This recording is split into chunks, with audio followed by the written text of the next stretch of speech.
Halo semuanya, di sini aku baru aja beli sebuah HP mantan flagship dari Xiaomi. Ini adalah Xiaomi Mi 8, mantan flagship dari Xiaomi di tahun 2018. Aku udah dapat HP ini kurang lebih selama 3 minggu dan harga sekitar 1 jutaan kecil ya, kira-kira di bawah 1,5 juta. Tapi kemarin aku dapatnya dalam kondisi minus, yaitu backdoornya pecah dan tombol volumenya itu enggak bisa. Tapi sekarang udah aku servis dengan biaya kurang lebih 50.000, sekarang udah normal. Tapi sayangnya untuk backdoornya di sini aku dapat yang warna biru, soalnya untuk yang warna hitam udah enggak ada. Buat kalian yang ingin tahu HP ini masih layak atau enggak di tahun 2022, kalian bisa simak videonya sampai selesai. Oke, yang pertama kita lihat dari body serta boot quality-nya. Untuk body serta desain dari HP ini kita bisa lihat di sini untuk bagian depannya bisa dibilang mirip iPhone 10 dan untuk bagian belakangnya pun juga di sini mirip iPhone 10 series. Ya, memang Xiaomi pada tahun tersebut dikenal sebagai HP yang cukup sering meniru desain dari iPhone. Ya, salah satunya Mi 8 ini. Bahkan kalau kita lihat bagian depannya itu benar-benar mirip, cuma bagian bawahnya aja yang terlalu tebal. Kalau bagian bawahnya di sini dibikin lebih tipis, mungkin akan lebih mirip dengan iPhone yang aslinya. Untuk bagian belakangnya juga lumayan mirip, tapi di sini ada fingerprintnya, sedangkan di iPhone nggak ada fingerprint karena hanya menggunakan Face ID. Ya, untuk desain ini selera, kalian suka yang desain original atau suka desain yang seperti ini, komen aja di bawah. Untuk build quality-nya bisa dibilang ini lumayan oke, soalnya kan ini adalah seri flagship dari Xiaomi, jadi ini berbeda dengan Redmi. Seri Mi itu biasanya memiliki build quality yang beneran bagus. Salah satunya ya HP ini, backdoornya itu terbuat dari kaca, framenya juga terbuat dari aluminium. Jadi kalau kita pegang, feel-nya tentu saja di sini kerasa lumayan mewah. Untuk besarnya menurut aku di sini ya gede sih gede, tapi nggak terlalu gede, masih cukup nyaman kalau kita gunakan. Ini juga menurut aku tidak terlalu berat. Overall untuk desain dari HP ini ya selera, untuk build quality-nya ini bagus banget. Dan kita beralih ke bagian layarnya. Nah, untuk layarnya Mi 8 ini udah menggunakan panel Super AMOLED dengan ukuran 6,21 inci. Kemudian untuk resolusinya 1080 dikali 2248 pixel menggunakan Corning Gorilla Glass 5 sebagai perlindungannya. Nah, untuk speknya di sini udah oke banget, dia udah seperti flagship pada umumnya di tahun tersebut. Lalu untuk kualitas atau pengalaman penggunaannya seperti apa? Yang aku rasakan sih di sini layarnya udah lumayan bagus, tapi nggak sebagus Super AMOLED di HP kayak Samsung ataupun di Sony. Ya, intinya untuk kualitas layarnya di sini sih udah lumayan bagus. Ketajamannya di sini oke, meskipun resolusinya cuma Full HD. Untuk responsivitasnya ini menurut aku bagus, nggak seperti Poco F1. Ini nggak kerasa ada delay ataupun yang lainnya. Intinya untuk layar dari HP ini menurut aku udah lumayan bagus. View angle-nya juga oke, dan untuk reproduksi warnanya ini seperti panel Super AMOLED pada umumnya, yaitu kelihatan cukup gonjreng dan hitamnya itu pekat. Dan untuk layar yang aku dapatkan di sini alhamdulillah nggak ada shadownya, padahal ini HP yang udah lumayan lawas tapi nggak ada shadownya. Dan untuk desain dari layarnya seperti aku bilang di sini mirip iPhone X. Kalau kalian suka desain yang seperti ini atau enggak, dan menurut aku untuk desain poninya ini gak terlalu mengganggu. Memang pada awalnya kelihatan lumayan ganggu, tapi setelah dipakai beberapa lama, layarnya menurut aku gak terlalu terganggu dengan adanya poni yang seperti ini. Intinya untuk layarnya menurut aku di sini udah oke, apalagi untuk harganya yang sekarang cuma 1 jutaan. Kemudian kita beralih ke bagian performa dari HP ini. Nah, Xiaomi Mi 8 ini dia menggunakan Snapdragon 845, yang dimana ini adalah chipset mantan flagship di tahun tersebut. Kemudian untuk RAM yang aku dapatkan di sini 6 GB, internalnya 128 GB. Ini menurut aku udah lumayan banget untuk HP dengan harga segini. Dan untuk versi MIUI-nya sekarang dia berada di MIUI 12, dengan Android-nya itu berada di Android 10. Jadi untuk sistem Android-nya ini bisa dikatakan lumayan ketinggalan. Nah, lalu bagaimana pengalaman untuk performa dari dari HP ini bagus atau enggak, yang aku rasakan untuk kegiatan harian di sini nggak ada kendala sama sekali. Semuanya itu bagus, baik untuk menjalankan kayak aplikasi sosial media, aplikasi shopping, aplikasi hiburan, ataupun aplikasi editing seperti KineMaster dan Capcut. Itu menurut aku masih lancar banget. Dan untuk gaming di sini aku coba ada 2 game, eFootball serta PUBG Mobile. Untuk kedua game tersebut di sini menurut aku nyaman banget, gak ada kendala sama sekali. Kecuali kalau kita bermain PUBG menggunakan settingan tertinggi, di sini akan ada beberapa lag atau patah-patah. Ya ini tergantung dari kalian main di mana.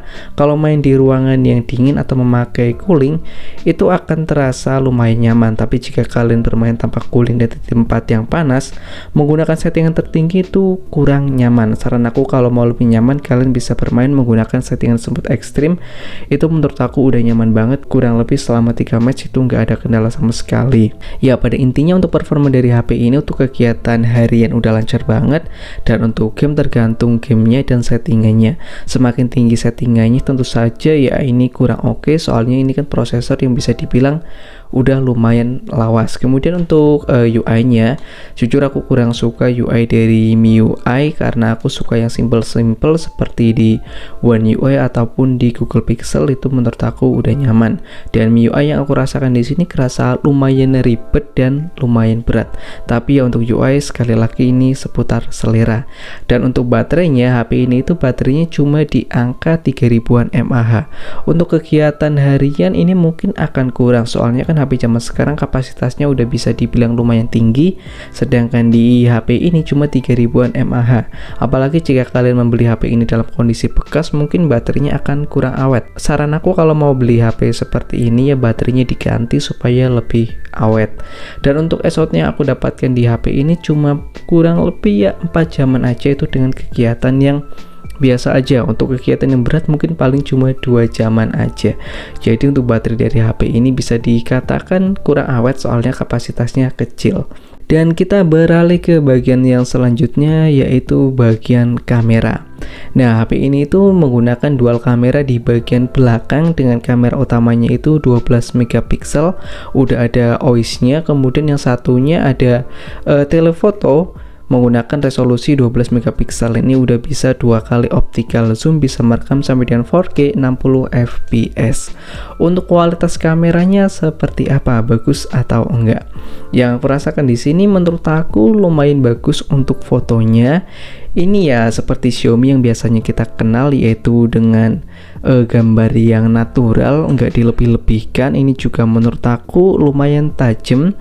Tapi kalau kalian yang suka hasil kamera dengan warna yang gonjreng atau vivid, menurut aku ini sih agak kurang. Kita perlu edit sedikit agar fotonya itu menjadi lebih terang alias lebih oke kalau mau diposting di sosial media. Tapi buat kalian yang suka hasil foto dengan gambar yang natural, mungkin HP ini udah cocok buat kalian. Kemudian untuk perekaman videonya di resolusi Full HD di sini udah lumayan stabil. Tapi kalau kita beralih ke resolusi 4K ini menurut aku kurang stabil, padahal dia udah menggunakan OIS. Dan untuk hasil foto serta videonya monggo kalian nilai aja sendiri. Ya menurut kalian gimana? Komen aja di bawah. Suaranya juga bisa dinilai, hasilnya itu kayak apa, stabilisasinya juga bisa dinilai stabil atau belum. Yuk komen aja di bawah. Suasana dia suasana baru orang yang TK loh. Nah kai jujukan Serayu sih dia ngerti. Akal-akal ibu-ibu mesti yo. Jadi jujukan Serayu sih. Oh. Ning kanan jalan kae lah. Tahu ngerti. Tapi belum tak mampir. Wis keterna oleh panganan. Nang kana turu. Ya mantap sekali. Nah ini resolusi 4K 60 fps. Ya mantap jiwa, oleh pan. Oleh Mantap tenang. Nah, Kalau ini adalah hasil perekaman kamera depannya, resolusi HD 30 fps menggunakan cahaya. Untuk hasil kameranya seperti ini, kalian bisa komen menurut kalian itu bagus atau enggak, langsung komen aja di bawah.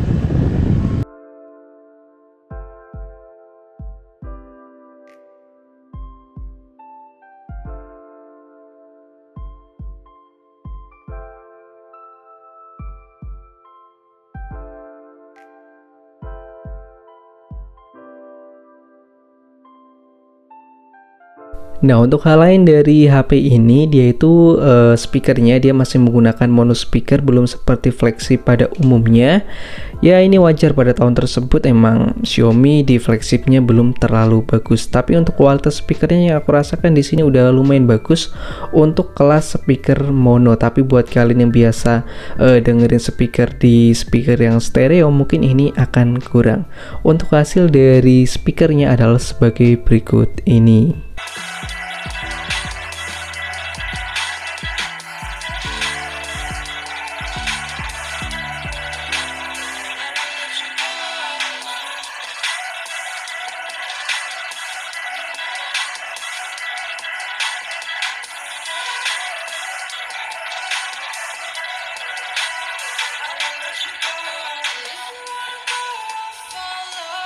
Nah, yang terakhir untuk kesimpulan, apakah HP ini masih layak untuk dipakai di tahun 2023?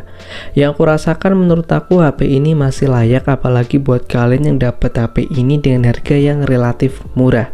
Di kisaran 1,5 jutaan, menurut aku HP ini masih layak untuk kalian beli. Alasannya kenapa ya? Karena ini adalah HP mantan flagship, dari boot quality-nya ini oke, desainnya juga belum terlalu ketinggalan zaman. Layarnya menurut aku di sini udah cukup bagus, performanya juga oke, soalnya dia kan menggunakan prosesor mantan flagship. Kemudian untuk internal serta RAM-nya ini juga lumayan besar, yaitu 6/128 GB. Di sini kameranya juga lumayan oke untuk foto, tapi untuk video menurut aku udah kurang. Dan untuk fotonya ini juga bisa diinstal Gcam, dan kalau udah diinstal Gcam itu hasilnya akan lebih bagus. Ada juga fitur khas flagship seperti dia udah menggunakan NFC dan dia udah support untuk always on display juga. Ya, pada intinya HP ini menurut aku layak jika kalian mendapatkan dengan harga murah dan kondisinya masih oke. Dan sekian videonya dari aku, jangan lupa untuk like, comment, serta subscribe.